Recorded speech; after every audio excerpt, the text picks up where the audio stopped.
Hello friends, welcome back to diplomatic Manthan. मेरा नाम अमन सिंह है। सो फ्रेंड्स, हम लोग ने प्रेसिडेंट को पूरी तरीके से कंप्लीट कर लिया था। आज हम लोग जो टॉपिक स्टार्ट करने वाले हैं उसका नाम है वाइस प्रेसिडेंट। वाइस प्रेसिडेंट बहुत ही ज़्यादा इंपॉर्टेंट टॉपिक भी है क्योंकि इस पे आपको क्वेश्चंस भी देखने के लिए मिल जाते हैं। तो आज will be starting with vice president. इसमें जानेंगे सारी चीज़ें, वाइस प्रेसिडेंट कौन से आर्टिकल में आते हैं, देन कैसे इनका इलेक्शन होता है, क्वालिफिकेशन क्या है, अगर वो रेजिग्नेशन देते हैं तो किसको देते हैं, सब कुछ हम लोग इसके बारे में जानेंगे। So this is very important क्योंकि हाल ही में अभी वाइस प्रेसिडेंट ऑफ इंडिया ने रेजिग्नेशन भी दिया है, वहाँ वैकेंसी आई थी। तो ये सारी जो चीज़ें हैं वो हम लोग इसमें कवर करेंगे। So let's start. Vice president, vice president जो है वो आते हैं अंडर आर्टिकल, इसको मैं यूए ही लिखूंगा, यूए अंडर आर्टिकल 63। अब ये हमें प्रॉपरली पढ़ना है और इसके बारे में हमें सब कुछ जानना है। अगर मैं आपको इसके बारे में बताऊं तो ही मतलब जो वाइस प्रेसिडेंट का ऑफिस होता है ना, it is the second highest office in Indian constitution. Second highest,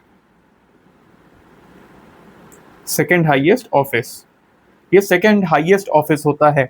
और अगर इनके इलेक्शन की बात की जाए तो जो इलेक्शन होता है वो इनका इलेक्शन सेम एज प्रेसिडेंट होता है, लेकिन इसमें कुछ चेंजेस हैं जो मैं आपको अभी बताने वाला हूँ। इसमें थोड़ा सा चेंज है, वो अभी आपको मैं बताने वाला हूँ वो क्या चेंजेस है। जैसे देखिए, vice president is actually elected ना, वो इलेक्टेड कैसे होते हैं? Indirectly bye electoral college. Indirectly,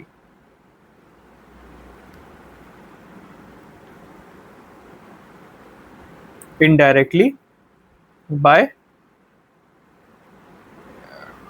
electoral college. अब इनके इलेक्टोरल कॉलेज में कौन होता है? पहली बात तो बोथ द मेंबर्स, मतलब हाउस जो होते हैं, दोनों हाउस हैं, both the houses of parliament होते हैं ना, मेंबर्स उनके होते हैं। मेंबर्स ऑफ, इसमें members of both the houses, both the houses, ठीक है। अब देखिए, इसमें जैसे प्रेसिडेंट के इलेक्शन में क्या होता था कि भाई स्टेट लेजिस्लेटर्स भी इन्वॉल्व रहते थे, लेकिन इसमें क्या होता है ना, इसमें स्टेट लेजिस्लेटर नहीं रहते हैं। इसमें क्या रहते हैं? State legislator do not participate,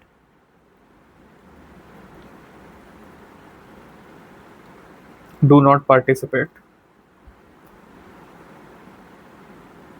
लेकिन एक और पर्सन है, जो पर्सन तो नहीं मतलब और भी लोग हैं जो इसमें इन्वॉल्व रहते हैं, वो पार्टिसिपेट करते हैं। वो कौन है? वो है nominated MP.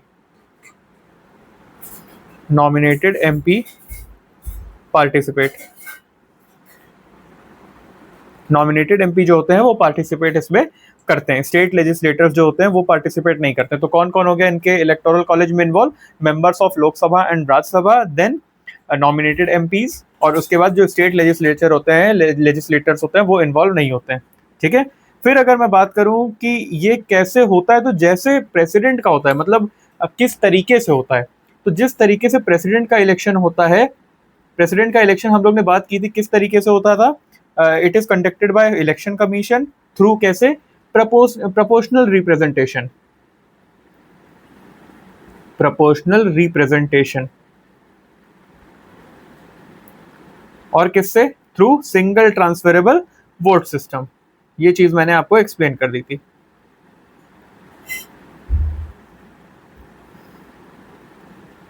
Vote system. Also इसमें एक और चीज है, वो है सीक्रेट बैलेट।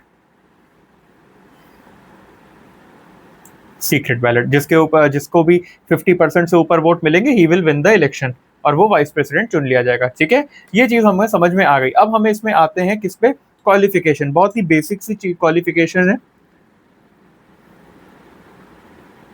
क्वालिफिकेशन, क्वालिफिकेशंस में अगर मैं बात करूं तो क्वालिफिकेशंस में हमको देखने के लिए मिल जाता है वही कॉमन क्वालिफिकेशंस है सबकी। जैसे कि अब देखिए, इसमें एक जो है वो प्रेसिडेंट से थोड़ा अलग है, इसीलिए ये थोड़ा सा टॉपिक जो है वो इंपॉर्टेंट भी हो जाता है। पहला क्या है कि इंडियन होना चाहिए, ही शुड बी इंडियन। दूसरा क्या होता है? दूसरा जो एज होती है, age should not be less than 35, ठीक है। Age should not be less than 35, 35 या उससे ऊपर होने चाहिए। थर्ड क्या होता है कि भाई जो मेंबर ऑफ लोकसभा बनने के क्वालिफाई होना चाहिए, मतलब वो क्या होने चाहिए? क्वालिफाई, ही should be qualified to be the member of Rajya Sabha, sorry, ठीक है। ये जो मतलब राज्यसभा का मेंबर बनने के क्या होने चाहिए? काबिल होने चाहिए, qualified to be member of Rajya Sabha. फिर वही सेम हमारा ऑफिस ऑफ प्रॉफिट होल्ड नहीं करना चाहिए, नो ऑफिस ऑफ प्रॉफिट। अच्छा, एक क्वेश्चन इस पे आ सकता है, ये देखो ये बहुत बेसिक अपने क्वालिफिकेशंस की बात की है, लेकिन इसमें देखिए क्या होता है ना, इसमें कभी कभी जैसे क्वेश्चन ये पूछ लेता है कि what is considered as office of profit under vice president's qualification, under this eligibility of vice president, ऐसा समझ लो। तो इसमें ऑफिस ऑफ प्रॉफिट लिया क्या जाता है? अब बहुत कुछ ऐसी चीजें जो ली जा सकती हैं, मैं वो आपको बता रहा हूँ कि कौन सी नहीं ली जाती हैं, उनको छोड़ के बाकी जो सारी चीजें क्या हो जाएगा वो हम लोग इसमें कंसिडर करते हैं। तो देखिए क्या क्या होता है, जैसे सिटिंग प्रेसिडेंट हो गया, मैं आपको यहां पे बता रहा हूं, सिटिंग प्रेसिडेंट, सिटिंग प्रेसिडेंट, कोई सिटिंग है अभी करंटली प्रेसिडेंट है, या अभी वाइस प्रेसिडेंट हो आप, या क्या हो आप गवर्नर हो, गवर्नर हो कहीं के, या फिर क्या हो किसी मिनिस्टर हो, मिनिस्टर ऑफ यूनियन या स्टेट, ये सब चीजें हैं। तो इनको क्या लिया जाता है, इनको भाई हम लोग ऑफिस ऑफ प्रॉफिट नहीं कंसिडर नहीं करते हैं, डू नॉट कंसिडर एज,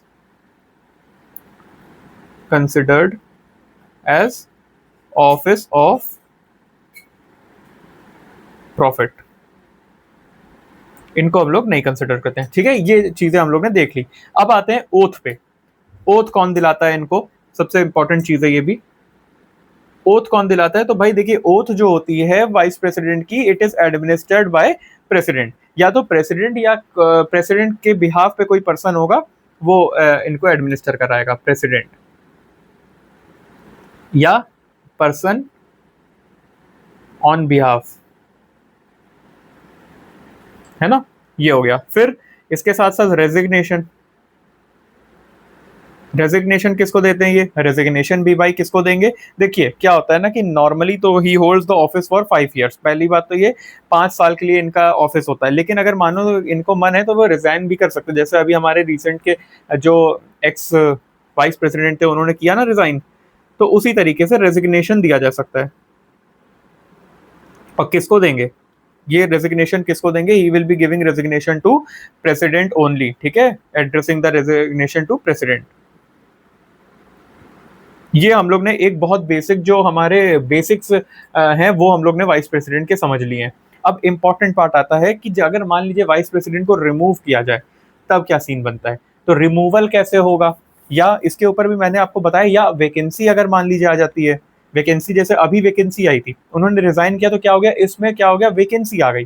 ठीक है, फिर उनके फंक्शंस क्या होते हैं वाइस प्रेसिडेंट के, ये हम लोग को आज जानना है, और यही प्रॉपर जो आपके देखा जाए तो वाइस प्रेसिडेंट के बारे में इतनी चीजें जो है वो इंपॉर्टेंट है, ये हम लोग आज पूरा कंप्लीट करेंगे। ठीक है, in this short video will be completing this all. आइए अब रिमूवल पे हम लोग बात करते हैं कि रिमूवल ऑफ प्रेसिडेंट में क्या होता है। Removal of vice president, removal of vice president. अब देखिए क्या होता है ना, इनको अगर हटाना है आपको तो एक रेजोल्यूशन पास करना पड़ता है। अब रेजोल्यूशन जो इंट्रोड्यूस होगा, पहली बात तो वो पास होने के लिए कुछ इंट्रोड्यूस करना पड़ेगा। ठीक है, तो क्या होता है ना कि पहले इंट्रोड्यूस करना पड़ता है एक रेजोल्यूशन, रेजोल्यूशन को क्या करना होता है, इंट्रोड्यूस करना होता है। तो फॉर रिमूविंग हिम क्या होता है भाई कि a resolution is introduced, resolution is introduced. अब ये रेजोल्यूशन कहाँ पे इंट्रोड्यूस होगा भाई, ये सीधे सीधे सिर्फ और सिर्फ राज्यसभा में ही हो सकता है, ये लोकसभा में नहीं हो सकता। ये रेजोल्यूशन इंट्रोड्यूस ये सिर्फ और सिर्फ राज्यसभा में हो सकता है। उसके बाद जब ये रेजोल्यूशन इंट्रोड्यूस हो जाए तो नेक्स्ट स्टेप क्या होगा कि इसको पास कराना होगा। ठीक है, अब ये रेजोल्यूशन इंट्रोड्यूस हो गया, it should be passed by the all the then members to be passed.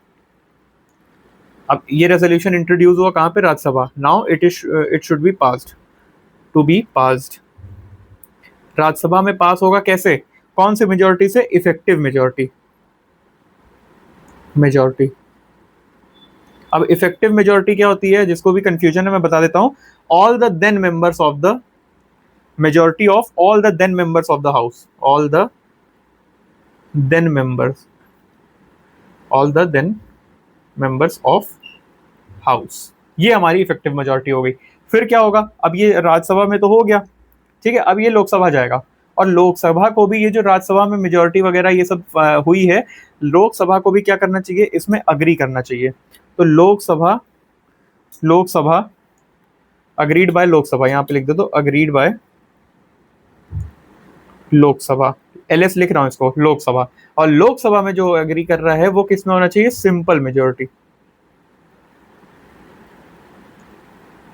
Lok Sabha में सिंपल मेजोरिटी से ये होना चाहिए, ठीक है। ये चीज हम लोग ने समझ ली।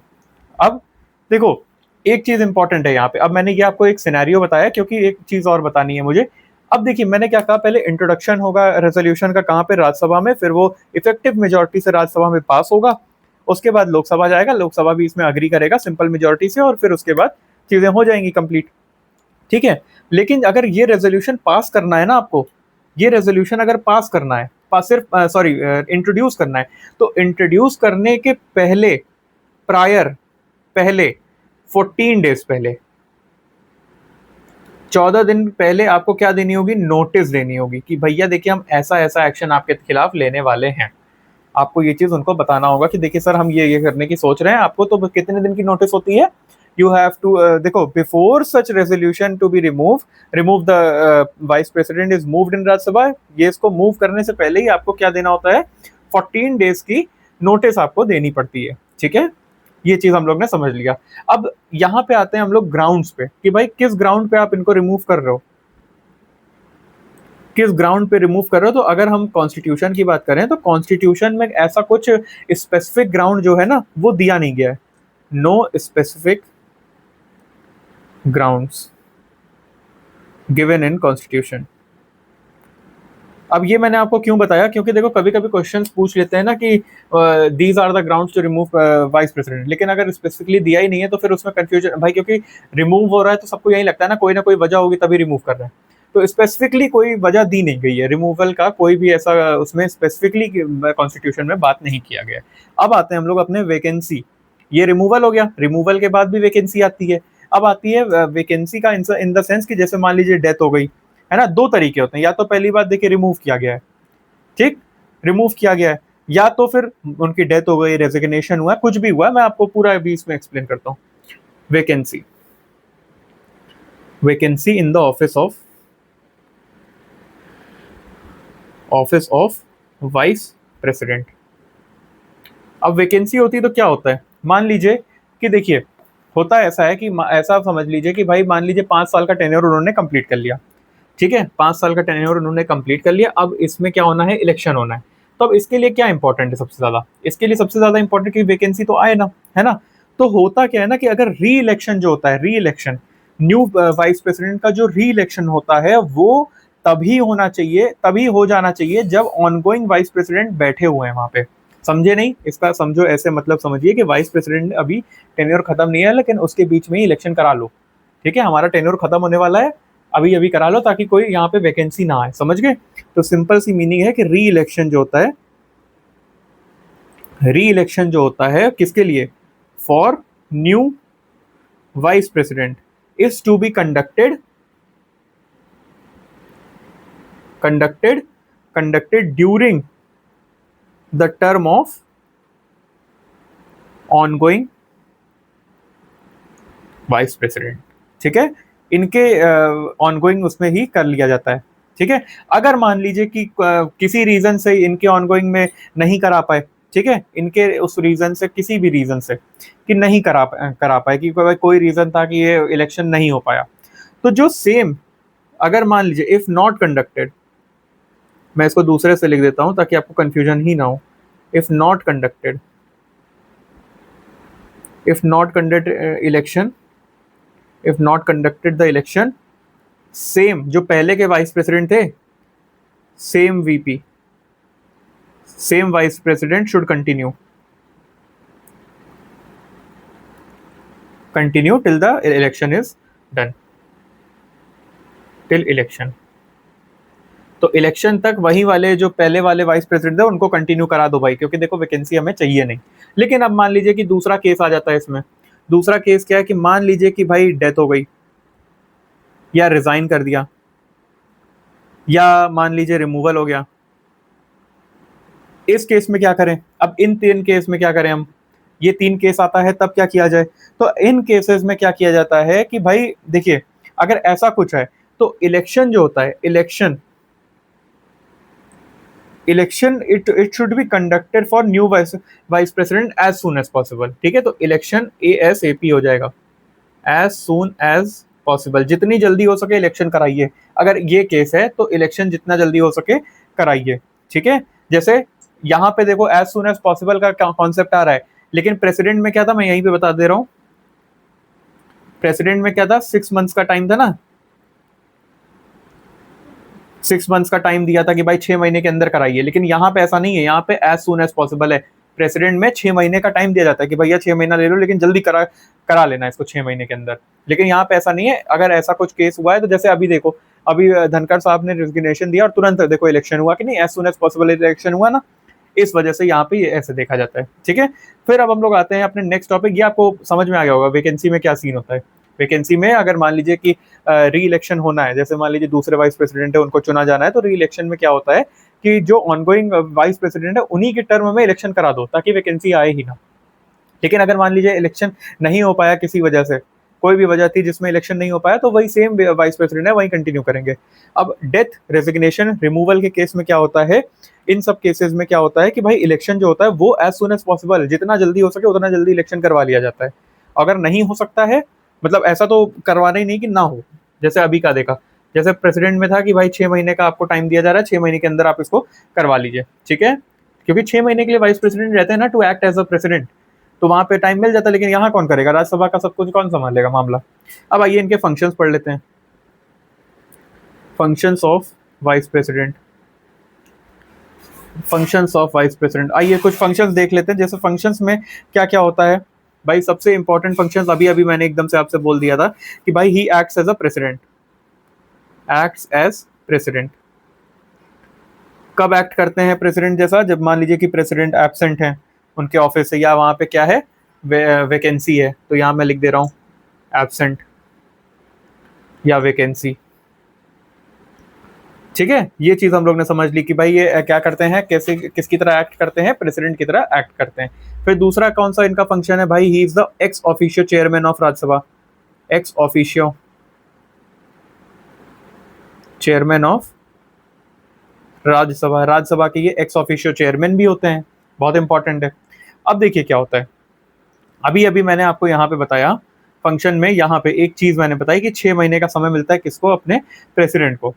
तो होता क्या है ना, मान लीजिए कि कभी भी प्रेसिडेंट के केस में मान लीजिए प्रेसिडेंट के ऑफिस में वैकेंसी है, यहाँ पे जैसे यहाँ पे एक्ट एज अ प्रेसिडेंट थे, तो यहाँ पे मान लीजिए कि कभी ऑफिस में, प्रेसिडेंट की बात कर रहा हूँ मैं, प्रेसिडेंट के ऑफिस में वैकेंसी आ गई, तो वाइस प्रेसिडेंट जो है वो प्रेसिडेंट जैसा एक्ट करने लगेंगे, वाइस प्रेसिडेंट ही प्रेसिडेंट बन जाएंगे। ठीक है, तो अगर मैं अमेरिका की बात करूं तो अमेरिका के जो वाइस प्रेसिडेंट होते हैं, अगर वो ऐसे समय पे कभी भी एक्ट करते हैं एज अ प्रेसिडेंट, तो जितना भी समय होता है, जितना भी समय इन द सेंस कि मान लीजिए कि यहाँ पे प्रेसिडेंट साहब जो हैं उन्होंने 1 साल सर्व किया, 1 साल बाद उनके ऑफिस में उन्होंने रिजाइन कर दिया।